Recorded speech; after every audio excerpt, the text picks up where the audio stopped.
Assalamualaikum warahmatullahi wabarakatuh. Saya Siti Nurfazilah binti Yusuf Elias Yusof P74796 akan membentangkan berkaitan kajian kata sinonim juara analisis linguistik korpus. Seterusnya, pengenalan kajian ini, bahasa Melayu dapat berkembang dalam pelbagai bidang ilmu termasuklah bidang sains dan teknologi kerana kemajuan perkembangan teknologi maklumat dan ICT yang sedang memuncak. Ramai pengkaji bahasa yang telah memanfaatkan kemajuan teknologi komputer untuk mengkaji data dengan menggunakan data korpus berkomputer. Bagi tujuan kajian ini, saya telah menggunakan data korpus yang dibina berdasarkan akhbar sukan yang diperolehi dan dikumpul daripada internet untuk mengkaji kata sinonim bagi juara. Seterusnya, latar belakang kajian ini menurut Kamus Linguistik 1997. Sinonim ditakrifkan sebagai dua kata atau lebih yang mempunyai makna yang sama dalam sesuatu bahasa. Menurut S. Netizen 2004 pula, masalah dalam kalangan pengguna bahasa Melayu yang memilih perkataan yang tidak tepat ketika menulis dan bercakap akibat wujudnya gejala sinonim. Sinonim dalam bahasa Melayu adalah berdasarkan komponen makna yang didukung oleh setiap sinonim yang mengikut konteks penggunaannya. Kajian ini telah memilih untuk mengkaji kata sinonim juara yang menggunakan analisis linguistik korpus. Saya akan memberi tumpuan perbandingan penggunaan kata sinonim juara dengan melihat kepada kekerapan penggunaan kata sinonim juara dalam data korpus akhbar sukan online yang sebanyak 2,473,971 patah perkataan. Kajian ini menumpukan bidang leksikografi yang menggunakan data korpus dan melibatkan analisis linguistik korpus. Saya akan meneliti secara lebih mendalam terhadap penggunaan kata sinonim juara yang terdapat dalam kajian ini, iaitu antaranya jago, johan dan pemenang. Seterusnya, reka bentuk pembinaan korpus yang dilakukan dalam kajian ini adalah melibatkan data korpus yang dikumpul daripada akhbar secara online, iaitu melibatkan beberapa jenis akhbar dan rasukan seperti Harian Metro, Utusan Online dan Kosmo Online. Pemilihan data korpus akhbar sukan ini adalah berdasarkan sumber teks yang sahih daripada internet yang menggunakan format elektronik. Bagi objektif kajian ini terdapat 3, iaitu pertama, meneliti kekerapan penggunaan kata sinonim juara, johan, jago dan pemenang dalam data korpus akhbar sukan online.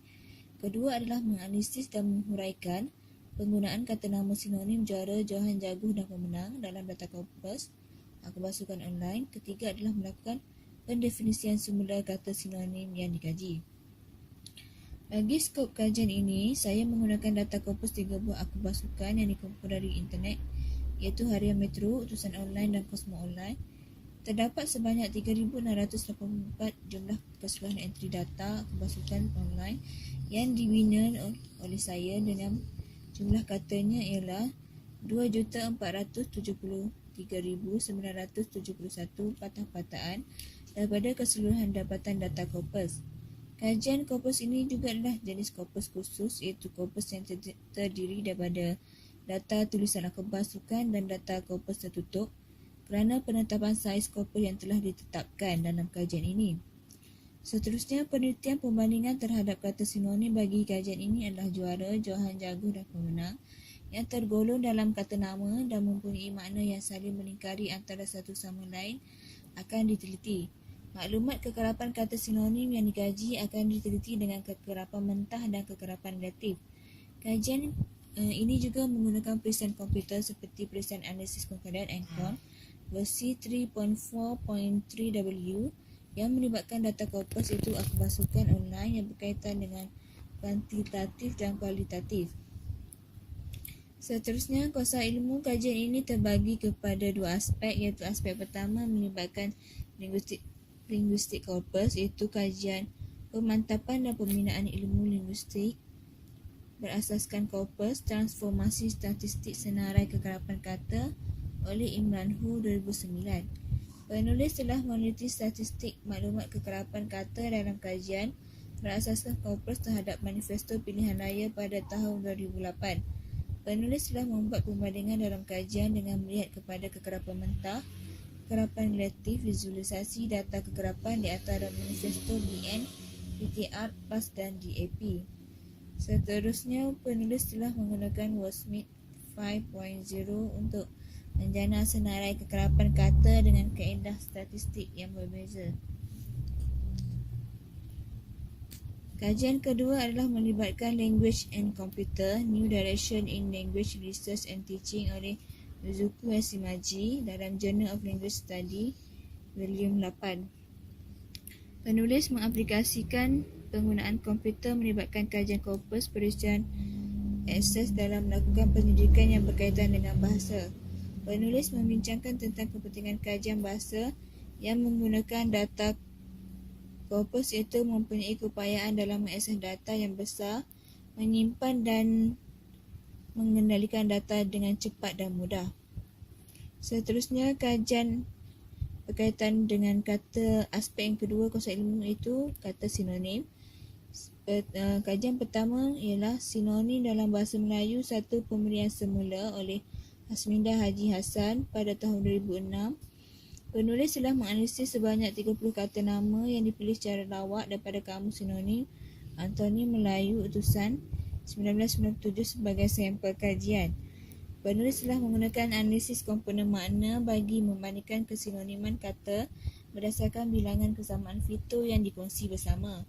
Kesinoniman perkataan sinonim yang dikaji adalah ditentukan oleh dengan menggunakan kaedah penggantian secara paradigmatik. Kajian kedua adalah berkaitan kata bersinonim dalam bahasa Melayu, satu penelitian oleh S. Natison 2006. Penulis ini adalah melihat kepada aspek-aspek kesalahan yang berkaitan dengan penggunaan bahasa Melayu yang tidak menggunakan bahasa Melayu dengan tepat dan melibatkan perkataan sinonim.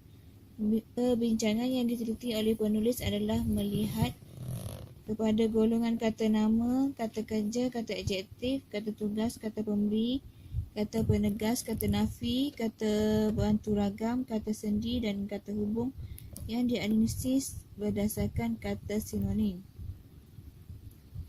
Seterusnya, kajian ketiga adalah bertajuk menangani sinonim dalam kamus, satu pendekatan semantik ranahan oleh Rusmadi Baharudin pada tahun 2008. Penulis mengkaji perkataan yang melibatkan kata sinonim dalam bahasa Melayu untuk membuat pemberian makna sesuatu entry dalam kamus. Penulis memberikan padanan kata yang sama atau mirip maknanya dengan entry atau kata masukan yang ditaktifkan.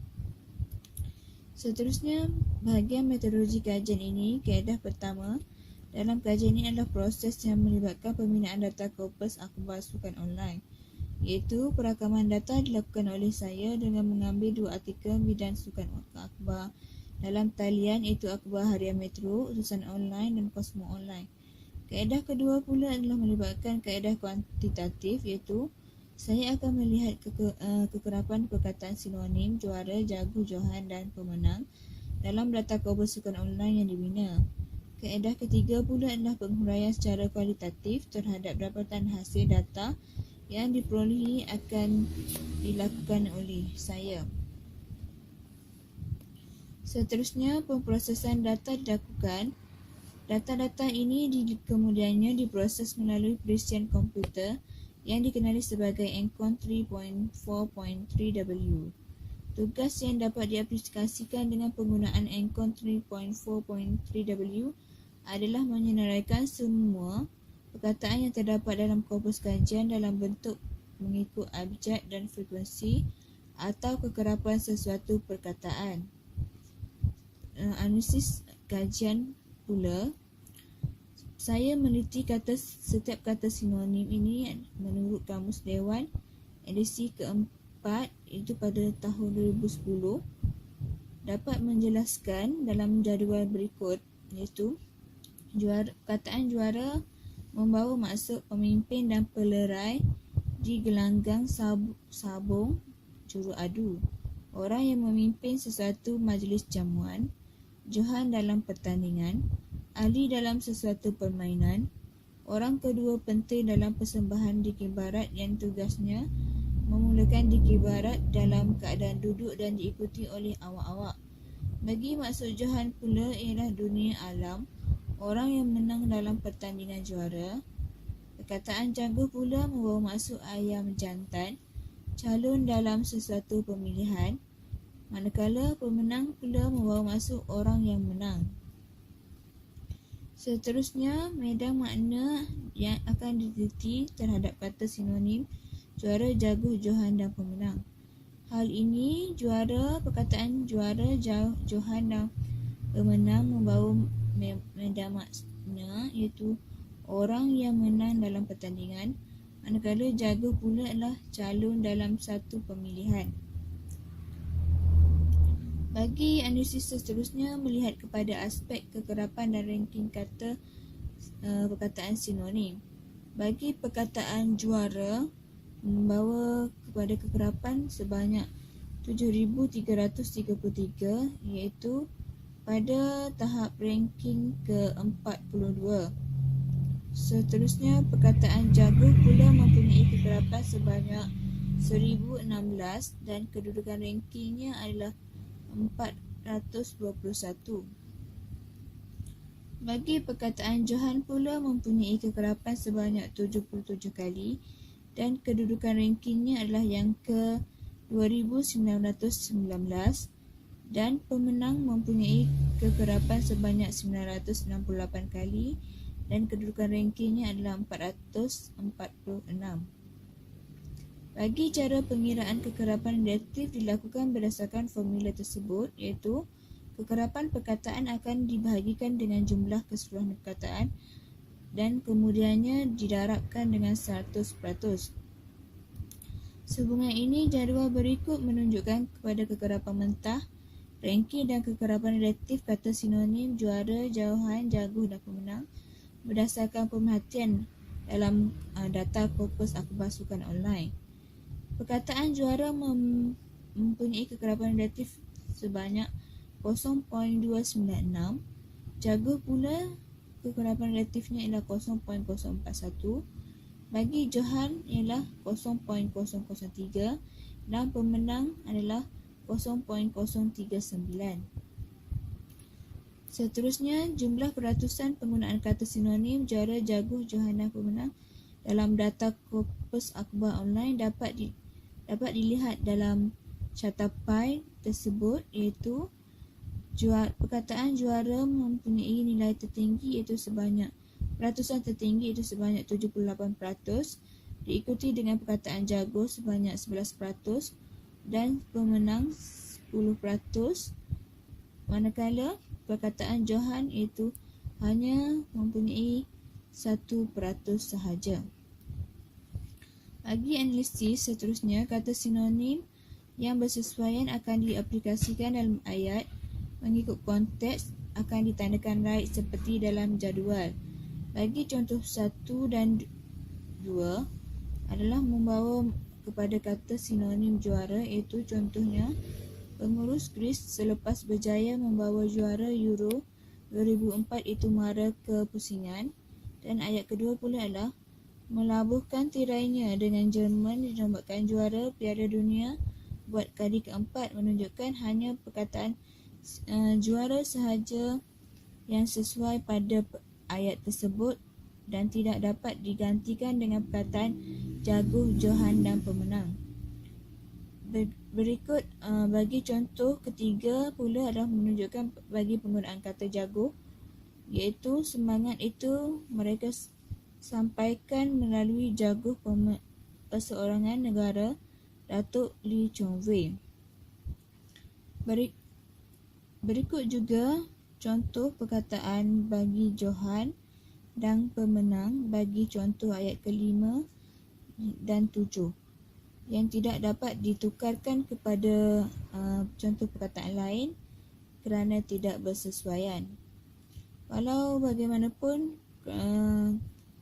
kata sinonim ini tidak dapat ditukar ganti dengan semena-menanya kerana dapat mengubah maksud ayat dan menjadikan ayat tersebut tidak gramatis. Contoh di sini dapat lihat pengurus Greece selepas berjaya membawa juara Euro 2004 itu mara kepusingan membawa maksud yang gramatis, manakala contoh ayat kedua, pengurus Greece dapat berjaya membawa pemenang Euro 2004 itu mara kepusingan dapat mengubah maksud ayat dan menjadikan ayat itu tidak gramatis. Walau bagaimanapun, pengkaji mendapati ada juga di antara keempat-empat kata sinonim ini yang bersifat luas, iaitu kata sinonim ini boleh digunakan secara bertukar ganti dengan bebas dalam ayat tanpa menjejaskan maknanya. Contohnya bagi juara dan Johan, impian menyaksikan juara Piala FA dan Piala Sumbasih. Bagi ayat kedua pula, impian menyaksikan Johan Piala FA dan Piala Sumbasih. Hal ini perkataan juara dan Johan dapat digantikan dalam ayat dan tidak mengubah maksudnya. Begitu juga dengan perkataan pemenang dan juara dan pemenang dan jaguh dalam bagi contoh B dan C.